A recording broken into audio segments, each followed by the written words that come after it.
This is the way it is with border collies. Dogs on the couch, humans on the floor.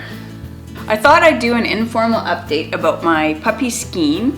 My puppy Skene had patella surgery on July 9th of last year, so it's been over 6 months now, and he had a checkup with the surgeon.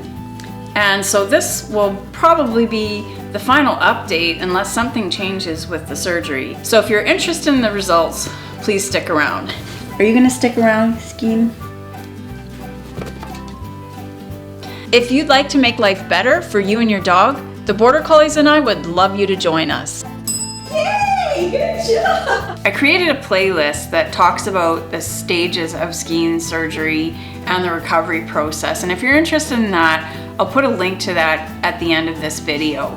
So it's over 6 months now. We're really at the end of the healing stage for the patella surgery. There was some inflammation about 6 weeks ago that I was concerned about, but that's pretty much gone. And really, I'm pretty pleased with the results that Skene's had. He does have some limb deformity, a very small amount. So one of his legs is 2 centimeters shorter than the other. Considering that amputation was actually a consideration early on before the surgery, I'm really glad that I went through with the surgery. And maybe as he gets older, there could be some arthritis, or I may have to watch about certain activities with him, with jumping. But I'm really pleased with the results of the surgery, and I think he'll have a pretty full and complete life. He will have a slight limp. He will sometimes bunny hop because the one leg is a bit shorter, but he's doing really well, and most people would never even know that he had patella surgery. Oh, are you asking for a cookie? I think Ashley needs a little cookie. There she goes. What I would say is probably the worst fallout from the surgery is because of his age, that he was a 5-month-old dog and was restricted from playing with other dogs or really doing a lot of the things I would have exposed him to in the training I would have done at that age. He does have a few behavioral issues that have resulted from that.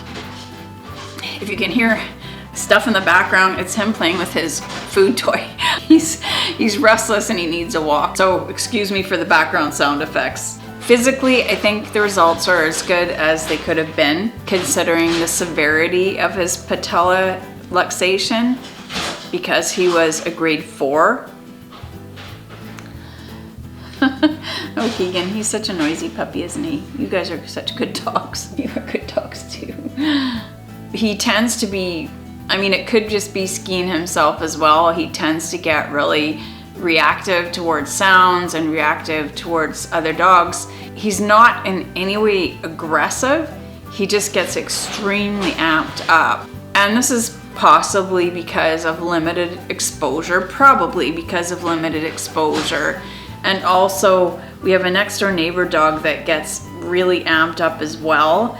And my dog Keegan tends to be nervous around other dogs. So when that was his early exposure and I wasn't able to expose him to other healthy dogs and good play situations, we have a lot to make up for now. And we will make up for it. And again, I'm really glad we did the surgery. I think it was really worthwhile considering all of the other things that could have happened if he'd not had the surgery. The surgeon's report basically says that the patella is reduced, cannot luxate. He doesn't have discomfort right now, which is true. He can extend his stifle fully, which he couldn't do before. This is really good. Cruciate ligament is stable, no implant complications on palpitation. So he can basically resume all of his normal activity. If he's lame, he has to do the leash walk and NSAIDs as needed. I don't like to put him on a lot of medications, but there are times if he's limping or if he's not putting weight on that foot that I will do that. So this is not a long video, but I just wanted to put a little summary together about how the outcome has been. And for anyone really nervous about doing this surgery with their dog, the potential is good for a really good outcome, and Skene's case was very extreme. You can tell by the way he's bashing his toy around, that he's got a lot of energy, a lot of enthusiasm. Again, I'm just really glad to report that the bulk of the struggle with this surgery is over, at least the physical aspects of it. Now I will be working on a lot of behavioral issues and exposing Skene to a lot of things in appropriate ways. There are times when you can overexpose them, so he'll have a balance of some exposure and some rest time in between. I think Skene is going to be an amazing dog. He's a different little guy. Even the surgeon said that it was hard to watch how he was actually walking because he bounces around so much. He's definitely a character. Skene is a very sound sensitive dog, and I'm not sure if being cooped up may have contributed to some of his reactions. He's a very vocal dog when he hears things that he's nervous about, or if he sees things he's nervous with. That's something I'll have to definitely work on.